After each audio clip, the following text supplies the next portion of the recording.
അതെ അതെ ആ പറയണത് അങ്ങോട്ട് കേൾക്കുക അങ്ങോട്ട് പറയട്ടെ ആദ്യം. അത് ഇവിടെ ഈ മറ്റേ പട്ടി ശല്യം തീർക്കണത് ഇവിടെ വില്ലേജ് ഓഫീസിലുള്ള ആൾക്കാരല്ല, അത് പഞ്ചായത്ത് ഓഫീസിലുള്ള ആൾക്കാരാണ്. തന്നെ പട്ടി കടിക്കട്ടെ, അപ്പം അതിന് വല്ല പേടിക്കണ്ട. പട്ടി കടിച്ചു കഴിഞ്ഞ് മരിച്ചാൽ അതിനുള്ള ആനുകൂല്യം കിട്ടും വില്ലേജ് ഓഫീസിൽ നിന്ന്. അത് ശരിയാക്കിയപ്പോൾ താൻ ഈ കടി കൊണ്ട താനും കടിച്ച പട്ടിയും ഈ വില്ലേജ് പരിധിക്കുള്ളതാണെങ്കിൽ അത് അങ്ങനെയാണെന്ന് ഞാൻ എഴുതി ഒപ്പിട്ട് തരാൻ പറ്റും. ശരി ശരി ഓക്കെ കേട്ടാ, ആയിക്കോട്ടെ. പട്ടി ശല്യം നിന്റെ വീട്ടിലെ പട്ടി ശല്യം അങ്ങനെ തീർക്കച്ചിട്ടാ ഞാൻ നടക്കണില്ല.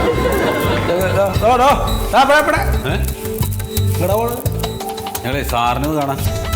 സാറിന് ഇവിടുത്തെ സാറിന് കാണണം. എന്തിനാ സാറിനെ കാണുന്നത്? ജാതി സർട്ടിഫിക്കറ്റ് വേണം. എന്താ ജാതി? അല്ല എന്താ പേര്? പേര് കുഞ്ഞൻ. സത്യശീലൻ. സത്യശീലൻ. ആരാ നിങ്ങളുടെ പേര്? നിങ്ങളുടെ പേരെന്താ? അതിനെ സത്യശീലൻ. നിങ്ങള് കുഞ്ഞൻ? അല്ല, വീട്ടില് വിളിക്കണ പേരാണ് കുഞ്ഞൻ. ആരുടെ? എന്നെ. സത്യശീലനും നിങ്ങൾ തന്നെ? അതെ. നടക്ക്. കുഞ്ഞനും സത്യശീലും രണ്ട് പേരും ഒരാളും. ഒരു പേരെന്നെ ഉണ്ടായിട്ട് എന്താ ജീവിതത്തിൽ നിർത്തല്ല. ഇരിക്കും അങ്ങനെ തോന്നി. അല്ല എന്തേ? അപ്പൊ സാറാണ് ഇവിടുത്തെ സാറ്? എന്താ ഞാൻ മാറണോ? ഞാൻ പോരെ? അല്ല, ഞങ്ങൾ ഇതിന് മുമ്പ് ഇവിടെ വന്ന സമയത്ത് സാറിനെ കണ്ടില്ല, അതുകൊണ്ടാ മനസ്സിലാവാഞ്ഞേ. നിങ്ങളിവിടെ മുമ്പേ വരും എന്നുള്ള കാര്യം മുന്നറിയിപ്പ് കൊടുത്തിരുന്നോ? ഇതെന്തിനപ്പ ഈ ജാതി തെളിയിക്കുന്ന സർട്ടിഫിക്കറ്റ് നിങ്ങൾക്ക്? അത് സാറേ, വീട് ആകെ ഇടിഞ്ഞു പൊളിഞ്ഞു ഇതായി. ഇപ്പൊ ചോരനൊക്കെ ഉണ്ട്. അപ്പോൾ എന്താ വെച്ചാൽ അതിൻ്റെ അറ്റകുറ്റപ്പണികളൊക്കെ ചെയ്യാൻ വേണ്ടിയിട്ട് പഞ്ചായത്തിലൊരു അപേക്ഷ കൊടുത്തിട്ടുണ്ട്. അപ്പോൾ അതിൻ്റെ കൂടെ വെക്കണം. അതിനാണ് ഈ ജാതി തെളിയിക്കുന്ന സർട്ടിഫിക്കറ്റ്. പഞ്ചായത്തിൽ നിന്ന് പൈസ കിട്ടുമെന്ന് പറയുന്നത്. നിങ്ങൾ ഇവിടുന്ന് മുമ്പ് വാങ്ങിയിട്ടുണ്ടായിരുന്നോ ഈ സർട്ടിഫിക്കറ്റ്? ഇല്ല. എന്തേ?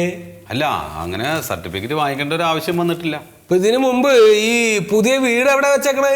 അയ്യോ, പുതിയ വീട് അല്ല സാറേ, വീട് പഴയ തന്നെയാണ്. അപ്പൊ അതാണ് ഇടിഞ്ഞു പൊളിഞ്ഞിട്ടുള്ളതേ. നിങ്ങൾ ഇതിനു മുമ്പ് ഈ കക്കൂസിന് വേണ്ടിട്ട് ഈ സർട്ടിഫിക്കറ്റ് മേടിച്ചിട്ടുണ്ടോ?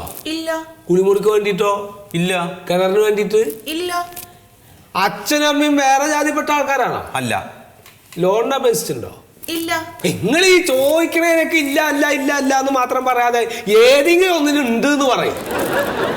വാർഷിക വരുമാനം 5 ലക്ഷത്തിന് മുകളിലുണ്ടോ? ഉണ്ട്. എന്നിട്ടപ്പൊ നിങ്ങൾ ഈ സർക്കാരിന്റെ 25,000 റുപ്യ കാപ്പിച്ച മേടിക്കാൻ വേണ്ടി വന്നേക്കണേ? അല്ല, സാറ് പറഞ്ഞില്ലേ ഇപ്പൊ എന്തിനെങ്കിലും ഉണ്ടെന്ന് പറയണമെന്ന് പറഞ്ഞില്ലേ? അങ്ങനെ പറഞ്ഞു പോയാണ് അല്ലേ? അല്ലാണ്ട് ഇല്ല ഇല്ല ഒക്കെ ഇല്ല ഇല്ല അല്ല അല്ല എന്നൊക്കെ തന്നെ. എന്താ തന്റെ പേര്? പേര് കുഞ്ഞനല്ലേ? സത്യശീലൻ. സത്യശീലൻ. സത്യശീലൻ. എന്തോ തന്റെ ഫോട്ടോ തന്നെയല്ലേ ഇപ്പൊ ഇതിൽ അടിച്ചിട്ടുള്ളത്? അതെ അതെ. തലയിൽ ഇരുമ്പോലൊക്കെ വേണ മാതിരി ഇരിക്കണത്. അവരെടുക്കണ എല്ലാ ഫോട്ടോ അങ്ങനെ തന്നെയാണ് അല്ലേ? അതെ അതെ. പേപ്പറൊക്കെ ശരി തന്നെയാണ്. ഇതിപ്പോഴേ ഇതിപ്പോ തന്നെ സീല് വെച്ചിട്ട് അങ്ങോട്ട് കൊണ്ടുപോവാ. അപ്പുറത്ത് കൊണ്ടുപോയി കാണിച്ചാൽ മതി. പക്ഷെ അതിനപ്പം ആളില്ല ഇവിടെ. അപ്പൊ നാളെ വന്ന് കൊണ്ടുവന്ന് കാണിച്ചിട്ട് ഒപ്പ് വെച്ചിട്ട് സീൽ ചെയ്തിട്ട് പോയിക്കോ. സാർ, അത് ഇന്ന് തന്നെ ഒന്ന് എന്തെങ്കിലും ചെയ്യാൻ പറ്റുമോ? ഇപ്പൊ ഞാൻ തന്നെ സീൽ വെച്ച് തരാം. അപ്പൊ ഞാൻ ഇപ്പൊ ആദ്യത്തെ പോലെ ഒന്നല്ല. യൂണിയൻകാർ അന്ന് വന്ന് തല്ലിയതിന് ശേഷേ അപ്പൊ തന്നെ ചെയ്തു കൊടുക്കുക. എന്താ? അല്ല, ഞാൻ യൂണിയൻകാരനെ തല്ലി ഞാൻ സീൽ വെച്ച് കൊടുക്കാത്ത കാരണം. നന്നായി. അപ്പൊ അങ്ങനെ അതാ.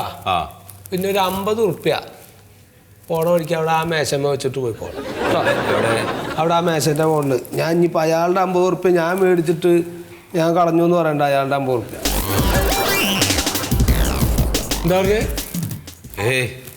നിങ്ങൾ നാളെ ഒന്ന് സൈൻ ചെയ്തിട്ട് സീൽ വെച്ച്. അല്ല സാറേ, ഞാൻ 50 റുപ്യ അവിടെ വെക്കാം. ശരി. അങ്ങനെ ആവട്ടെ. ഉപകാരം ചെയ്താലും ആൾക്കാർക്ക് സംശയം.